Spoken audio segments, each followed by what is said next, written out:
May piyansa ka na. Pwede ka nang lumabas. May mga buhaya ba dito?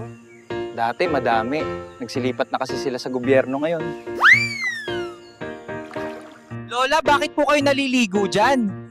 Aba, sayang naman ang project ng DPWH na libreng swimming pool.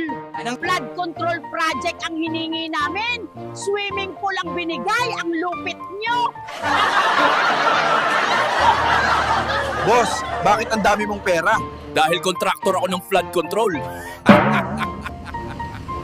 Hi, Bebe Girl here! Binabaha kami ng blessings dito sa parking lot. Thanks sa papa kong contractor, may forever ATM! Nasaan ang project? Wala. Ubus na ang budget. Napunta sa congressman at district engineer.